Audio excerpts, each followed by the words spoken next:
If anyone ever asks me, how do I start chasing my dreams? How do I become successful?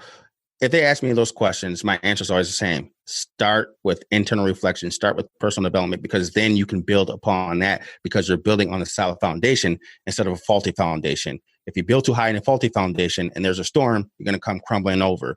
But you build on a solid foundation because you know the location, you know the geography, you know the things that you're going to come up against, you know yourself, you know what type of materials you need. Then you have a greater chance of withstanding all those elements. Are you confident? Do you have consistency? How much conviction do you have? I'm Daniel Gomez, the Confidence Architect, a business strategist, keynote speaker, executive coach, and best-selling author. On the Daniel Gomez Inspire Show, we will help you unlock confidence to create consistency and develop conviction. Together, we will discover the key that unlocks your confidence. Welcome to another episode of the Daniel Gomez Inspire Show. What an amazing week we've had. So many things going on in our country and our world. And I'm honored to have a great friend of mine, Justin Rambo, today. He's just a top-notch gentleman. I had the pleasure of meeting him. I was actually a guest on his podcast, and we just bonded. Sometimes you meet somebody in life, and you click. I think we can all relate to that. And Mr. Justin Rambo, welcome to the show, man. How you doing today, brother? Daniel, thank you for having me on the show. I'm doing fine. You know, everything that is going on. We're all busy. We're all trying to stay positive. But I love doing things like this because this is what I'm, really excited to do. Speak with like-minded individuals, build off the energy, and then have positive motivation. So definitely thank you for having me on. And you're one of the guys I look up to. So it's really an honor for me to be on your show. Oh, man, thank you. I don't meet too many people that have a bigger smile than me, man, but you got a pretty nice smile there. Well, I appreciate it. My uncle used to call me 32 for some reason when I was younger because I smiled all the time. Hey, I tell you what, man, I love smiling. I noticed that trait on everybody, and it stands out on you, man. So don't lose your smile, my friend. So do me a favor. I like my guests to introduce themselves to my audience. So let the world know who you are here at the Daniel Gomez Inspire Show. Yeah, so Justin Rambo, I am a personal development coach in upstate New York. So not to be confused with New York City. We're probably 6 hours away, about outside of Buffalo. But what I do is I help people discover or rediscover who they are to then go and find their passion and purpose and live out the life that is more meaningful and purposeful to them. So personal development is my thing. That's my game. Positive motivation, energy, all ties into personal development. And this is what I love to do. And that's actually why I brought you on my show as well. But everyone knows me as the quote unquote life coach. So I just say life coach and personal development is the same thing to me. Life coach. So I'm going to give you a tidbit of information. Get rid of the life in front of the coach. Yeah. The reason I say that is because life coaches are the most underpaid coaches out there. Yeah. We're going to make you the Rambo coach, man. That's why I said personal development. Big difference between those two. I think people understand, with personal development comes a lot of self-awareness. And with self-awareness comes a lot of you understanding you and what your unique gifts and purpose would be in life, but then using that as a base to then live the life of your dreams, which to me is more than what a quote unquote, and I'm doing air quotes, life coach would be. So that's why I say personal development coach. Hey, man. Well, you have a lot of passion. I watched some of your videos, and let me tell you, those of you listening out there in the Daniel Gomez Inspires world, this guy is awesome. I think I have passion, but this guy has a lot of passion too. And I think that's why I admire him and just wanted to bring him on here to share his passion with us, because right now, that's what we need, a light. I'm working on launching my new brand, Justin, and it has to go with you because you just have this fire inside of you that is awesome, that I love. I see your Facebook Lives and I just see how you really just bring your heart into it. And I've spoken on stage with many, many speakers. And man, if they had half your passion, they would go from a level 4 to level 7, 8. If they would go from a level 7, 8 to a level 10, right? Because people don't care how much you know really until they know how much you really care about them. And I can tell when you speak out there that you really care. So let's get into this, man. We're going to have fun. We're going to have a great conversation. Had some good icebreakers, right? You got that beautiful smile going over there. The audience can't see it, but I can see it. So They'll see it one day though, right? Yeah, man, we're going to put some clips out there. So the Yeah. beautiful thing about Justin is he's out there doing it. He wrote a book. He's making things happen, and he's not waiting for things to be perfect. And Justin, I say that because you're taking massive action. And I mean, like, this guy's taking massive action. And I love that because I think too many people, Justin, before they take any action step, they want everything to be perfect and they miss the opportunity. And you're just taking action. So what really got you fired up and going and doing, like, wanting to be something crazy and want to be a speaker and a coach, man? I mean, come on, man. You're amongst the crazy ones, because I'm crazy. I'm telling you, man. It's like I'll never forget, people told me, you want to be a motivational speaker? You know how many motivational speakers you are out there, Daniel? I'm like, I don't care. So tell me, how did all this come about, man? Well, here's the crazy part. When people say I have passion and I have a burning desire and I have charisma or I have energy, I, for a long time, didn't recognize that. I thought it was just me being me. And since I was just used to it, I didn't think it was anything special. I thought everyone was like that, actually. Come to find out, there was a point in time in my life where I felt lost, more so in my early to mid 20s. Felt lost as a human being, going from job to job, dropping out of college a couple of times. I finally graduated, and then I opened my first business. And when you have a business, a small business, there's these ups and downs, these hills and valleys. And that led me to search deep, deep within myself. And then that discovery led me to understand who I truly am, what my unique gifts and talents are. And that unique discovery was 4 to 4.5 years of personal development, really going within. So when you see this passion now, it's because I've done the deep dive into me and who I truly am, because I believe anyone can have this passion. Anyone can have this fire. The issue is, if they're not in tune with themselves, they're trying to light someone else's match. I'm lighting my own match. You just dropped a bomb, and I think the audience might have missed it. This is a moment I want to remind everybody, please get a pen and paper, because I'm a big believer it's when you put pen to paper, magic happens and you remember it more. So if you don't have your pen and pad in front of you right now, go get your pen. And what you just said, man, was this. I want you to listen to this, audience. He said he took a deep dive within himself. He took a deep dive within himself. And what I love about what you said, Justin, is most people take a deep dive, but you know what they come up with? Junk. You know what they come up with? Trash. And you know what you came up with, man?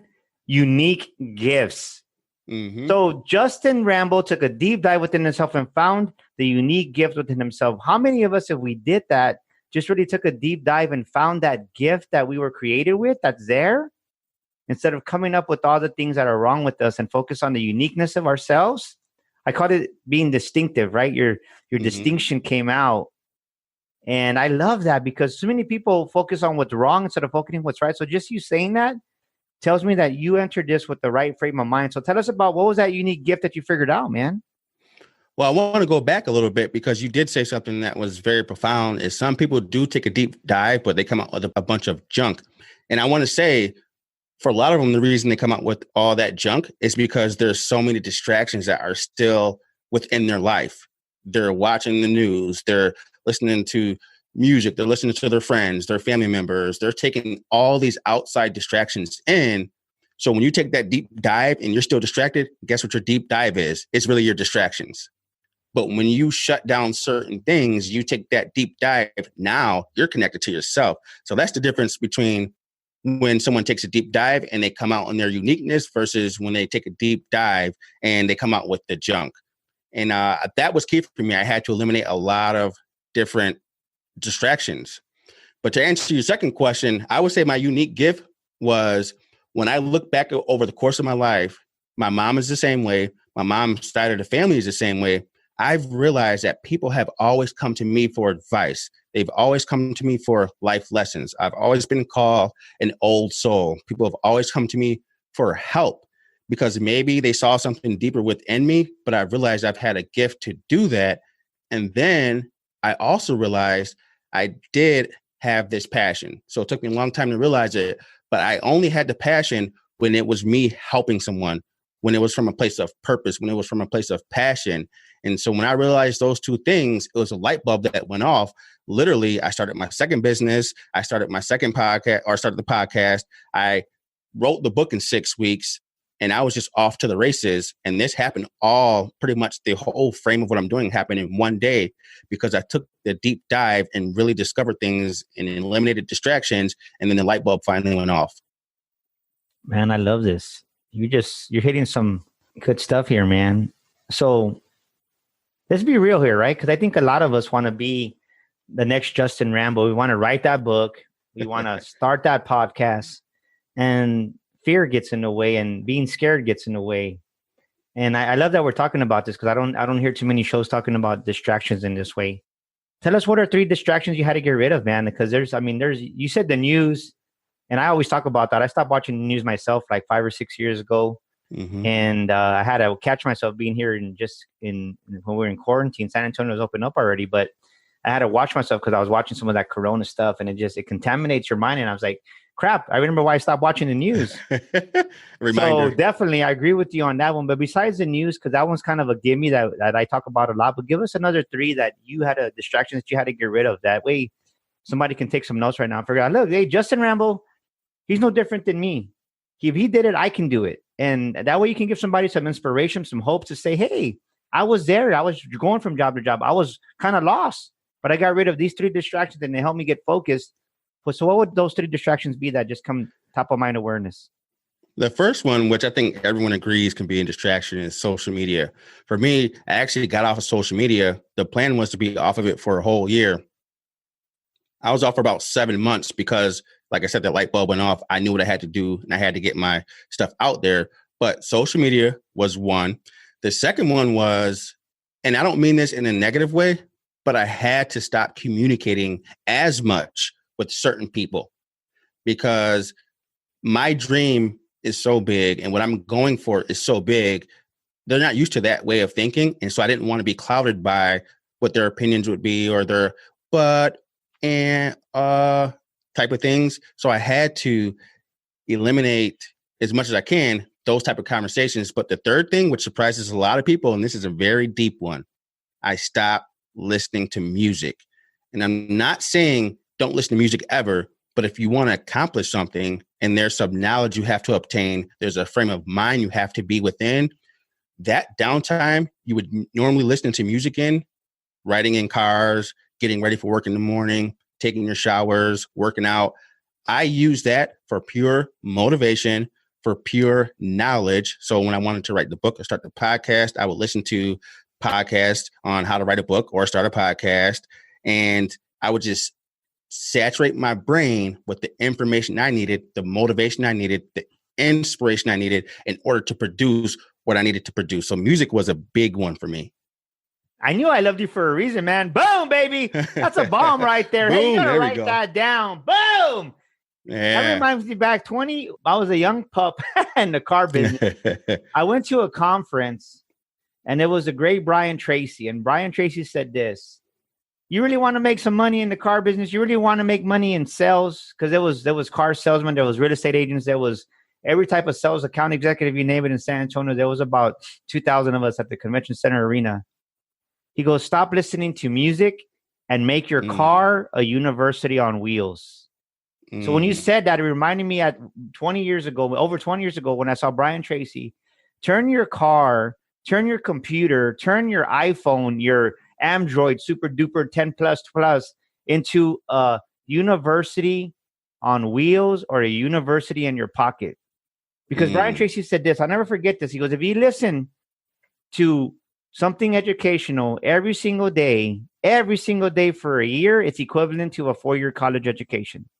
Yep. And I took that to heart. My wife thought I was crazy. At the time, we had CDs, so I bought a CD package, and I would come home and I would have my CD player in the garage, and whether I was washing the car on the weekend or whatever I was doing, man, I was playing Brian Tracy over and over, and Anthony Robbins at the time. He wasn't called Tony Robbins. That's when he was older, Anthony Robbins. And he was called Anthony Robbins before? Yeah, he was Anthony Robbins. Wow, I didn't know that. Yeah. The first personal growth program that I ever bought was from Anthony Robbins, Tony Robbins. Yeah, back in the day, Google it. He was called Anthony Robbins.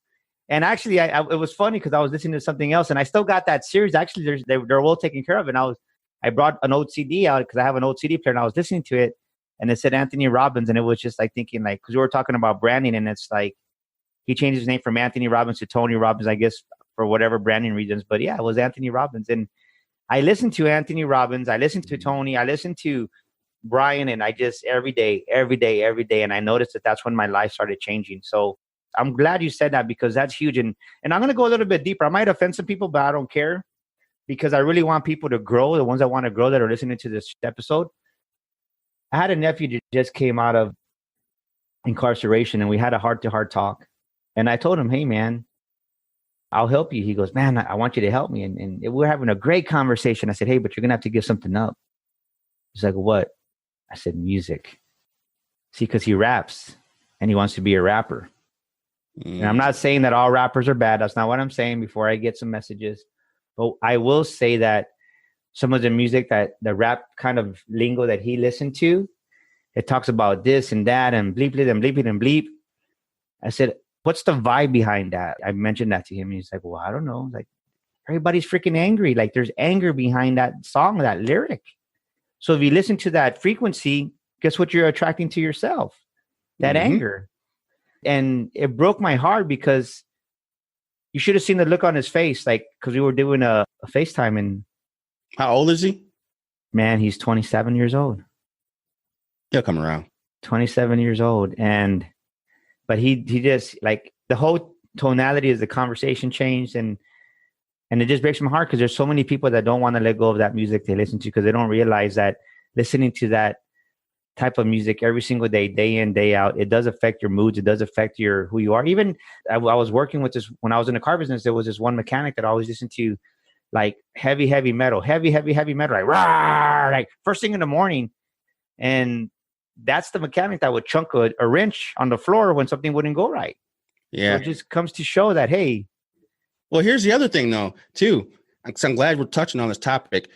You get a mother or a father who are divorced or someone who was in a relationship and they broke up. They typically listen to those sad, sobby love songs, and they keep perpetuating that same cycle within the relationship. And you're right. It's a frequency. So if there's something you want to do, if there's something you want to be, you have to be mindful of what you take in. And words are very powerful. And if you take in certain words over and over again, that's what you'll start to believe. That's what you'll start to become. That's what your brain will start to bring into your reality from the outside. So if you want to take in something positive, if you want to take in something motivational, and if you're someone who feels like you're down all the time, change what you take into your mind, because that will be a big key. And for some people, it's hard to stop cold turkey. So what I'll say is this. If you're someone who wants to do something and you have a hard time not listening to a certain type of music, even though you know it's not serving your purpose, take a certain portion of the day where you normally would listen to it and then fill it with something positive, something motivational. Do that for a couple of weeks and then start filling that time slot up a little bit more, and then a little bit more, and then a little bit more. And before you know it, you'll get so enthused. You'll start to understand what's happening. The fact that you're listening to the motivation, your life is starting to change, that you'll want to do it more and more. And you'll start to eliminate the music that you were listening to before. So that's why I tell everyone, sometimes it's just baby steps. I have a great idea. They need to listen to the Versatile podcast. Yeah. Versatile Success podcast. Boom, baby. Yeah, you're right. Because there's a guy in California, and I think he followed you after he listened to our episode, and he loves your stuff. And he found my podcast. And for him, it's helping him cope with a lot of issues that he's having. So now he's filling up his time with positive podcasts like yours and like mine, and positive people, which is starting to change his lifestyle. Yeah, for sure. So let's kind of switch gears here, because you were talking about how you kind of lost jobs, did this, took a deep dive, and now you're rocking it. And I really love to help people find their confidence, because I can tell me and you have the same kind of storyline a little bit. And just with you saying the music, I was like, man, no wonder I love this guy so much. Where in your journey did you lose your confidence, and what did you do to gain it back? I lost my confidence at an early age. And the reason I can answer that so fast is because I remember in first grade, we had to do these math and reading assignments before lunchtime. And after lunch, we would come back and have recess. Well, I was a kid who could never finish the math or the reading assignments in time. So when we came back from lunch and all the other kids were playing, I had to finish everything. And then on top of that, we had reading and math groups. Group 1, group 2, group 3. Group 3 was the lowest group. I was in group 3 for both. And on top of that, we had special teachers come in to take certain kids out of the classroom for extra help on top of everything else. I was one of those kids. So I lost my confidence with academia. And I believed for a long time that I wasn't smart enough. I wasn't gifted enough with, I guess, knowledge that I couldn't achieve anything outside of sports because I was a very good athlete. Once sports was over for me at age 19, I didn't know what else I had left. And I thought to myself, well, I'm not smart. I dropped out of college, like I said, 2 times, but I decided to go back for a third time. And when I went back for the third time, I realized I learned a different way. It wasn't that I was not smart. I learned a different way. And if I present myself in a certain way, then I would be recognized, or at least the attention put on me would be a little bit different. On the third stint in college, I graduated with my 4-year degree. So it was a try type of deal with me to realize what I thought before was my, I guess, inhibiting factor was not the case. I just had to learn how to do it a different way. So my confidence came back for the most part in my mid-20s in terms of the academia, in terms of the knowledge aspect, because my learning curve is actually a lot faster than most people done in my own way. And so I would say I lost my confidence early, but found it because I kept trying. That's so simple, but so powerful. He just kept trying. You know what came to mind? Don't laugh at me. Are you laughing? I thought of Thomas the Train. Thomas the Train was at the bottom of the hill. Yep. And he looked at that hill, and we all have that hill in our lives. And that hill is there, whether it's going to college, whether it's writing a book, whether it's just really getting the courage to leave your job that you're not happy with, that you've been tolerating for the last 10 years. And going up that hill and just going, I think I can, I think I can, I think I can, I think I can. And just saying that and thinking it, right? That's what you were doing. And you said, I can do this. You went back. And the difference is, this is what people, they remember this. So it's a good training thing, right? Because it's a good anchor. And I said, okay, well, now Thomas started saying, I think I can, I think I can. And he goes, I believe I can, I believe I can, I believe I can, right? And he starts believing. Well, guess what? After you start believing for a while, then the next trip is, I know I can, I know I can, I know I can. And the fact that you graduated, you took that, I know I can graduate. Now you're like, damn it, now I know I can write a book. Nothing can stop me now. Yeah. Boom. Is that pretty accurate? It's accurate because after I graduated, I got a pretty good job. I went to school for kinesiology, but then I opened my own business at age 28. There's not too many people I knew that did that, or at least where I'm from. So that was the other confidence booster. But I'll tell you another place where I actually lost confidence. It was getting in front of a camera and speaking, or even getting on a microphone and speaking. But everyone hears me do it now. The difference is I realized from my first stint with going to school and trying, figuring out in my unique way that I can apply it in another area, which was getting in front of people. What I always tell people, because public speaking is a fear of a lot of people, and that was my biggest fear. One thing I would tell everyone is baby steps. We go back to baby steps. I got in front of my cell phone, I pulled it out, and I recorded myself, and I watched myself on camera. Very uncomfortable. I didn't show anyone. It was very uncomfortable. And I did it over and over. And I got used to it. After I got used to it, the next action was to, okay, let me show my family. Even my wife was like, oh, it's weird seeing you on camera. But I kept doing it. And then she got used to it. Okay, let me start putting things on social media. Very uncomfortable for me. But I knew the message had to get out there. And I knew if I kept going, it wouldn't be as scary. And lo and behold, more doors have opened up because I faced that fear. Awesome, man. You know, what comes to mind is when you gained your confidence by graduating from college, you wrote the book, you got in front of the camera. So what he's saying, ladies and gentlemen, is that by conquering one area of his life and having confidence, it actually transcends into different areas of his life. It gives him the confidence to do new things in different areas of his life. So in what other area did that confidence transcend to that you're doing now that you're like, wow, how am I doing this? Like you would have never thought you're doing it. How did that confidence transcend into other areas? Give us one other area before we shift gears here again. I would say not being afraid. Okay, how can I put this? As an athlete, I was 100% confident because I knew what I was doing. I was a good athlete. I was gifted. But then you also have practice and things like that. But when you get into the space where people start to look up to you in terms of what you're saying, it's hard for you to think of yourself other than just yourself. What I mean by that is, how do I speak with authority now? Am I being timid or am I speaking with authority based on what I want to talk about? And at first, I was timid because I didn't know how people would react to it. But I knew the more I kept doing it, the more I would get feedback from other people, the more I would hear from other individuals saying, hey, that really helped me out. You know what you're talking about. I started gaining more confidence. So it's a theme of my life is you try, keep doing the same thing over, take action on it. And it may be different for different people, but you'll get over that hurdle. So I would say speaking with more authority has helped me, or one of the things that the confidence has transcended over into. Well, I'm a big believer that confidence gives you the ability to be consistent. Mm-hmm. Because when you have that confidence, you have that competency, that certainty, it just gives you that consistency. So what areas of your life did you see yourself being more consistent that you weren't before?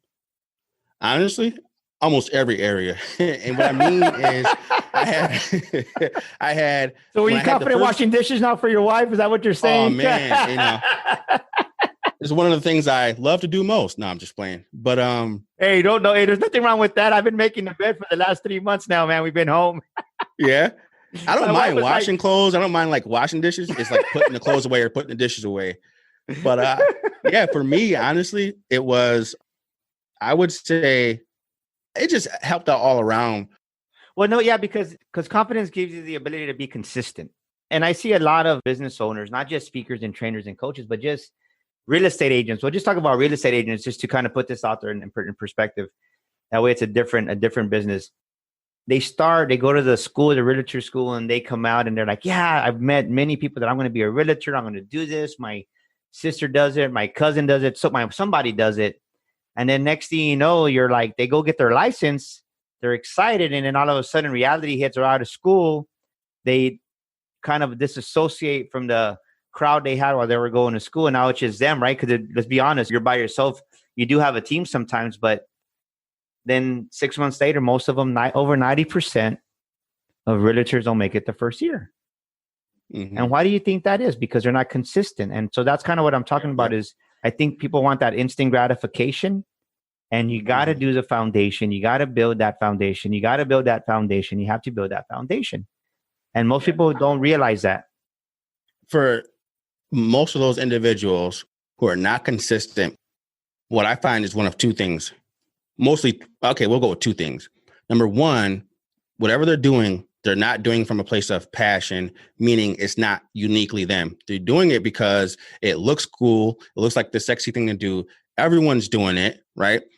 Or they haven't figured out how to do it their own unique way. And I'll give you an example. When I first started putting my stuff on social media, as far as videos, I had something called Sunday Setup or Setup Sunday. What I would do every Sunday is a video to get you set up for the week and blah, blah, blah.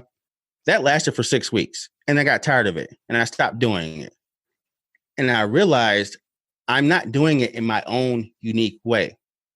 I don't know if you ever done a DISC assessment, but I'm a high D. And that means I'm pretty direct, straight to the point, like bullet point things, like just give me the details. That's all I need to know. And so now people see me doing my 1 minute level up tip, which are videos I post on social media 5 to 6 days a week. And it's really consistent because I'm doing the videos in small segments, how I like to use bullet points and how I like to get the point across, I'm doing it in my own unique way. And so it feels a lot more authentic and it feels good. And if it feels good, then I'm going to keep doing it. And since I'm doing it, people are saying, wow, you're really consistent. And I'm thinking to myself, but if it's something you love, wouldn't you be too? So it has to come from a place of passion, something that is deeply rooted in something that I guess moves you. And so that's where I feel a lot of people fail in terms of the consistency is, those reasons I just named. But people do say I'm very consistent. To me, I'm just being me. Yeah. So this is what I got. And this is what comes to mind. I'll never forget, God showed me one time is that very thing that many of us are embarrassed about, that's the exact uniqueness that's going to get us into our destiny that we're created with. That very thing that we're embarrassed about is the very thing that God created us with to get us to the destiny that He's prepared for us. And most of us have the layers of society on us, the layers of our family on us. We were just talking about this with one of my clients this afternoon when we had a session, is that I think especially, and I don't know how it is, but in my culture, we're real machismo, right? You got that boys don't cry, you fall down and just you scrape off the dirt and you're bleeding, like, yeah. And it's like, suck it up, buttercup. But we're taught to not express our emotions. And that's the worst thing for men, I think, especially, is that we're taught at a young age not to be emotional. And that's one of the worst things that we can do. And I believe that that's where a lot of that, our depression comes from, our anxiety comes from, because you got to release that stuff.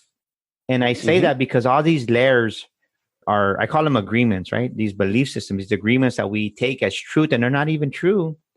And then before you know it, it's like it's buried underneath more and more levels. And the reason I say this is because when you take away all those agreements you've had, and it's layers and layers, and we don't even realize how many layers. Even when I went through my journey, that I really took a deep dive, I was like, man, I didn't realize I had so much junk inside of me.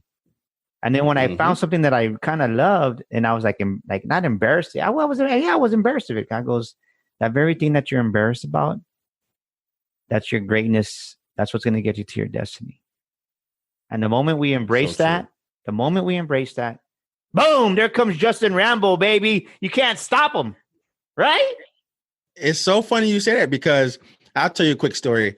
About 5 years ago, my old high school brought me back to talk to African-American male athletes, because I graduated high school with like a 1 point something GPA. I didn't try at all. I barely got by, and they let me get by because of my athleticism. But most people are surprised now when I tell them I'm an introvert. In high school, everyone knew I was an introvert. I didn't talk as much. I was a pretty popular kid just because I played sports, but I didn't talk as much. I was very quiet, and I just played sports. I didn't care about academics. A lot of the teachers that thought I wasn't going to amount to anything, once I opened my first business and it was going for a while, that's when they brought me back to talk to the athletes. And then so I'm giving my speech and talking to the athletes, and afterwards the athletes are coming up to me, asking me a bunch of questions. They love what I'm doing. Then I walk out in the hallway and I see my old math teacher. And now I had this math teacher for 3 years, right? So I took 10th grade math for 3 years because I didn't try at all. And I only needed the 2 years. So he goes to me, hey, what clicked? Like, you were totally different in high school. What clicked? And so I'm talking to him. He's like, this is the most you've ever said to me in this 5 minutes. And I had you in class for 3 years. What I realized was, since I'm in my passion and since I'm in my purpose, me talking and having this type of energy and confidence allowed me to do what I'm doing now. But doing what I'm doing now allowed me to uncover a lot of hidden layers within my past because of what I'm doing now. Because of what I'm doing now, I get to see my life at a different level and understand, okay, I understand maybe why I was so abrasive to authority when I was younger because of different things in the past. I start to understand myself more now, but I wouldn't have understood myself if I didn't speak, if I didn't do the thing that scared me the most. And that scared me to speak in front of people, but it also helped me the most. And it's given me more insight. So I do these things every morning where I check in with myself, just get by myself, get quiet, and just to feel the emotions and understand, because you're right. You have to let these things out, but you also have to tie, or I guess connect the dots of your past to help you understand why you are the way you are, or why you act the way you act. So you're 100% right about that. Yeah. And this is what we don't realize is that the higher up the success level we go, right? The higher up the ladder we go of success, you need to deal with those things inside yourself, because if you don't deal with them, you're not going to last at the top. You're not. And it's a big difference. And you know this because you played sports. It's a big difference from playing high school football to college football. Big difference. It's a big difference going from college to NFL. Totally different endurance, strength level. And the reason I bring up that analogy is because the game's faster, you're stronger, they're bigger, but they're faster. Like, where did this guy come from? Well, that's the same thing as success goes, right? Success, it's bigger, it's faster, there's more glitter out there. And if you don't have the character to handle the blessing, you're going to stumble and fall and you sabotage yourself. And as you're going up the ladder, you have to deal with that. I call it the healing of the heart. Because if you don't heal your heart, sooner or later, those things that are there, they're going to come up. And it's like right now, we're in quarantine, the coronavirus came. It's not that domestic violence was raised up, that all of a sudden there's more domestic violence. No, it's just right now what's happening is whatever issues we have as human beings, it's just being magnified. And when you put a magnifier on anything, it doesn't mean that they're worse or better. It just shows that, hey, that issue's always been there. We just never realized it was there. Yep. Does that make sense? It does, because I always say, if anyone ever asks me, how do I start chasing my dreams? How do I become successful? If they ask me those questions, my answer is always the same. Start with internal reflection, start with personal development, because then you can build upon that, because you're building on a solid foundation instead of a faulty foundation. If you build too high in a faulty foundation and there's a storm, you're going to come crumbling over. But you build on a solid foundation because you know the location, you know the geography, you know the things that you're going to come up against, you know yourself, you know what type of materials you need. Then you have a greater chance of withstanding all those elements. So as you build your confidence, as you found consistency in your life, you develop conviction. So what do you stand for? What are some of your convictions that you stand for, Justin? That's a great question. It's actually the first time someone's ever asked me. So I would say, honestly, I don't do anything that is not authentically me. So that's the number one thing, is I like authenticity. And what I mean by that is, I'll give you an example. There's a job I used to work for, and we had a new supervisor who was fairly young at the time, a little abrupt, and I guess there was favoritism as to how this person got the position. Wasn't the greatest supervisor. I'm not down on the person, but a month in, a lot of people were saying, okay, we should, I think it was Christmas time, give some presents and X, Y, and Z, and just sort of throw stuff at her, to make things nice. And I said, something doesn't sit right with me. And it didn't sit right with me for a long time. And everyone was pressuring me to do it and give money and things like that. And I'm actually sort of new to the job as well. And I didn't do it. And the last day they tried to call me out in front of everyone. I said, no, I didn't say I was going to do it. What I did was I wrote a letter to my supervisor, a personal letter, because I can read people and I can tell this person was going through things. And that letter, when I gave it to her, she said it meant more than the presents. It meant more to her than anything else, because it really resonated with her. So I do things from a place of authenticity. And for some people, that may come off as a little abrasive. But like I said, in my DISC assessment, I'm a high D. So I have to come from a place of passion. I have to understand it. So that's the number one thing. And then another thing, honestly, is just family is really important. Family is everything for me, right? So I'm not going to put my family in jeopardy within certain things. And I understand time in a weird way, which means I understand the human life cycle. I love history. So I watch this stuff and read this stuff all the time about certain people. And if you do that enough, you start to understand, for instance, Martin Luther King Jr. had 4 kids. His kids, for a period of time as adults, didn't get along. He has 1 grandchild to this date. You would think he would have a long lineage. You'd also think his kids would get along. But since he was so involved in the civil rights movement, he didn't have time to raise his kids. And so it's hard to give them that solid foundation because you're not able to spend enough time with them. So what I'm doing now, I'm being pulled in different directions. I make sure I still have that time for family. So honestly, for me, it would be authenticity and family and understanding that whole balance between what I'm doing and spending time. Let's go a little bit deeper, man. I'm enjoying this conversation. I think people are going to grow through this. I hope you're taking notes right now, audience, because this guy's giving some very amazing just words of wisdom and knowledge. So thank you for that, Justin. No, thank you. So what's the biggest challenge you've had in your life, man? Biggest challenge I've had in my life, I would say the biggest challenge didn't come from any outside source. It came from within. I grew up as a kid who, like I said, I had academic struggles, but my biggest struggle was I was a hothead when I was younger. I mean, I would get mad at the drop of a dime. In fact, my senior year. You were a hothead? You don't seem like a hothead now. Right. There you go. Yeah. That's what everyone says, right? Everyone's so surprised when I say that. But if you knew me from when I was younger and all throughout high school, that's what I was. Did you turn green and grow muscles too? Oh man, I don't know. No Incredible Hulk, but I did have muscles. I was a lot slimmer back then. But we're in gym class my senior year, and I had one more game my senior year coming up in high school football, and I knew recruiters were going to be there, even though I knew I couldn't get in anyway because of my grades. But I started arguing with this kid in class, and then I decided, you know what? I'm going to let it go. And he says, okay, stupid. He called me stupid. And that was a trigger. Now, remember I said I struggle with academics.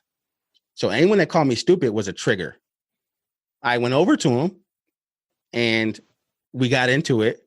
I got suspended and I missed the last game of my senior year, a high school football with the recruiters there because of my temper. For me, I've had to overcome that because if you look at, like I said, I love history. If you tie certain pieces together, a lot of people that react with their temper instead of a level head and thinking through it, things don't turn out right for them in the long run. And so I've had to overcome that. And that takes a lot of work, a lot of self-reflection, a lot of connecting the dots, a lot of why. And that's one of the biggest things I've overcome. And actually one of the things I'm most proud of. So let me ask you this. Who did you have to forgive? Because the cause root of anger is unforgiveness. Yeah. For me, it was my father. Now, my father my parents are still married to this day. I think they're going on 42 years. So that's great. And everyone says, oh, you grew up in a 2-parent household. But I tell everyone he was a present, absent father, which means, and this is probably why I tie family in so tightly, he would be at work when we got home from school. And then on weekends, he was so tired, he would just watch TV. So he wasn't really there as much. But also, he was a down south Georgia military guy. So you couldn't say certain things to him. He had the final say, and there's the authority figure. Now, he loved us, he protected us. But I think since I couldn't voice my opinion, knowing that I'm a high D and I need to voice my opinion, I'm a natural born leader and I couldn't do it in the household, I lashed out in school with any authority figure that tried to do that to me. And so I think the temper came from that, but also other things, my struggles with school. So it started tying together. So I started to link a bunch of things into, okay, I just have a temper, not really understanding what the root causes were. But once I understood the root causes, it was easier to start to help myself out of it.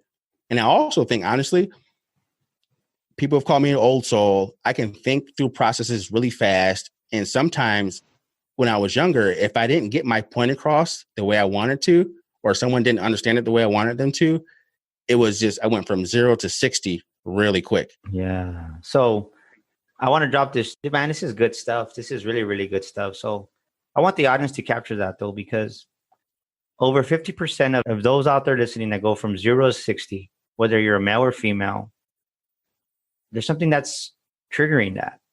And over 50% of the time, it's unforgiveness. You're angry at somebody for doing something. And like Justin said, it's either your mom or your dad, or it might be an older brother or sister. And for me, I say that because I I know that because I went through it, because I had a lot of unforgiveness towards my dad when my mom passed away. So when anybody's hot-headed, they're angry at somebody. And the reason they're angry is they're carrying unforgiveness in your heart. So I want to encourage you to take a moment after this podcast is over and just spend some quiet time with yourself and ask yourself this question, right? Because I always say this, I'm going to continue to say it over and over on the show. The quality of your life is determined by the quality of the questions you ask yourself. And ask yourself, who am I angry at? Who do I need to forgive? And just stay there for a minute, 5 minutes, however long it takes. And I promise you, your own subconscious mind is going to answer you. Man, I'm loving this conversation, man. Time. Good stuff. Woo. I'm going to add something to that really quick, too.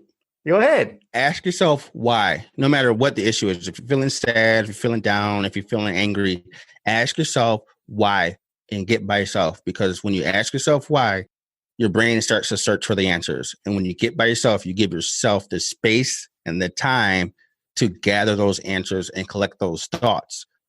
When you do that, you start to understand why you're actually sad, why you're actually angry, or why you're down. And you can reverse engineer the process or throw something in, which is the opposite of it. So sometimes if I'm in a mood, I need to move my body around. It's something so simple.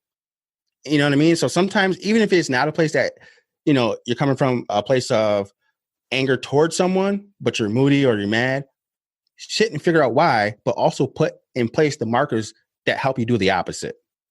Yeah. So Justin Rambo has all these things going on. What makes him distinctive?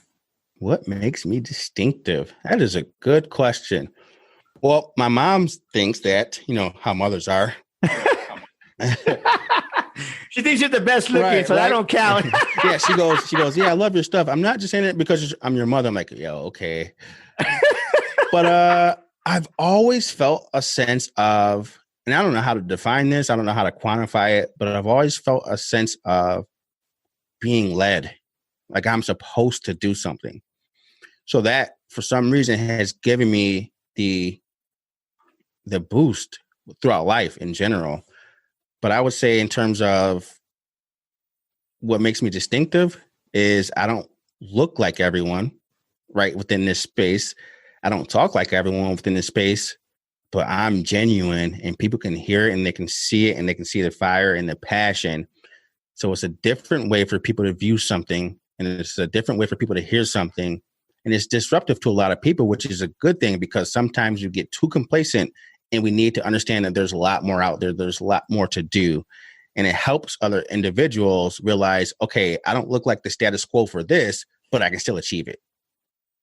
Yeah. I definitely relate with that answer because what comes to mind was what somebody told me. You know how many motivational speakers are out there? I'm like, probably a lot. They're like a lot. You know how many are Hispanic or Mexican? I was like, I don't know. Probably one or two. Do you know? I don't even know. I don't know any. Yeah. So I said, well, good. I said, the dream's in my heart. And you know what the beauty about it is? Like, what? I said, well, greater's the power behind me. So if God told me to do this, I'm going to do it. Mm-hmm. And boom, here I am 3 years later, man. There you go. They're like, who is this Gomez kid coming up, right? Nah, I mean, I love the energy. It's there. I think of Rob Bass, right? I'm the new kid that's coming up. Yeah. Yep.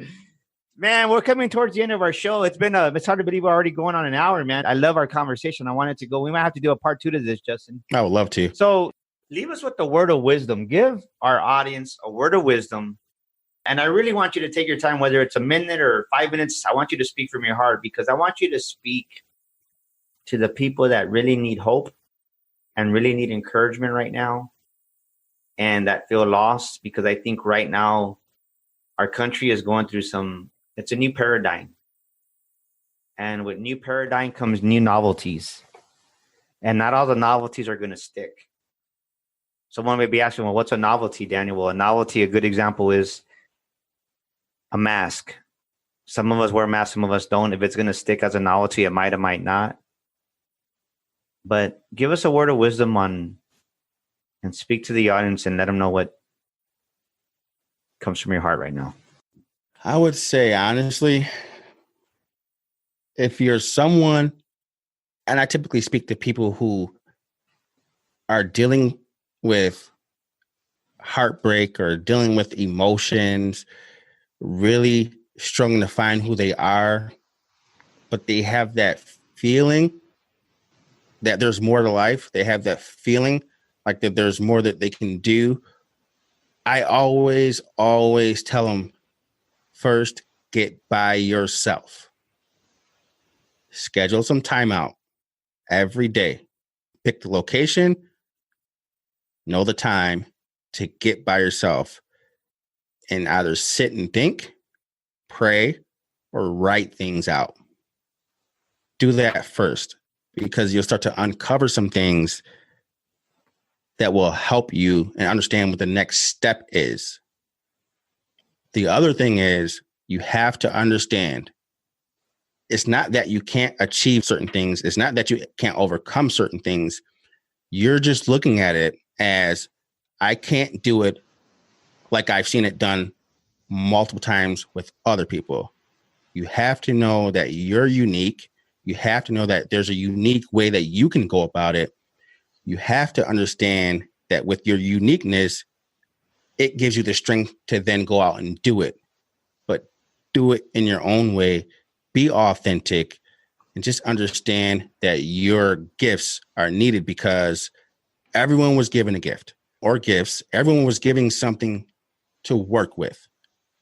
And then me, if I gave you a gift and you never opened it and never used it, I wouldn't give you any other gifts. And how would I feel about you? But once you start working within your gift or gifts, other doors will open. So don't be selfish and hide from what you were really called to do because you're scared, because you're sad, because you're lonely, because you're angry. No, get by yourself, understand yourself, start using your gifts to help other people. Start using your gifts that you were given to not only help you, but it helps the world as well. Because at the end of the day, we're all one. We have the same muscles, we have the same tissue, we have the same bones, we have the same blood. We're all one unique body of individuals. But we need to work together. We need to help each other. And your unique gift could do just that. Amen. Man, that was powerful right there. That was powerful. There you have it, ladies and gentlemen. I hope y'all took some notes today. This was a hard touch interview here, one of the good ones that I've been able to be a part of. And I'm thankful that you were with us, Justin. If someone wants to find you, and I know you have your podcast, so give yourself a plug-in about your podcast, and where can they find Justin Rambo? Boom, baby. Come on. There we go. So the podcast is called the Versatile Success Podcast. It's on every podcast platform. You can also just search for me, honestly, on YouTube to find the video to the podcast. Just type in Justin Rambo. Everything pops up. And then you can also find me. I'm trying to grow my Instagram audience. I can't do it with my name because other people have it for some reason. It's weird. So it's just J_Rambo 85. And 85 is the numerical value. So just the 8 and 5. Well, thank you for being part of the show once again. And audience, man, that's a wrap for this week's show. We'll see you next week here at the Daniel Gomez Inspire Show. Thank you for tuning in. This is Daniel Gomez, and thank you so much for tuning into our show today. We'd love your feedback. Please drop us a comment, and thank you for leaving us a review. Don't forget to subscribe to our show and share this episode with a friend. And my free gift for listening to our show today is a copy of my best-selling book, You Were Born to Fly. To get your free copy, go to DanielGomezInspires.com and get your copy today. That's DanielGomezInspires.com. And to elevate your life and business even more, follow me on social media at Daniel Gomez Inspires on Facebook, Instagram, Twitter, and YouTube. Together, we will discover the key that unlocks your confidence.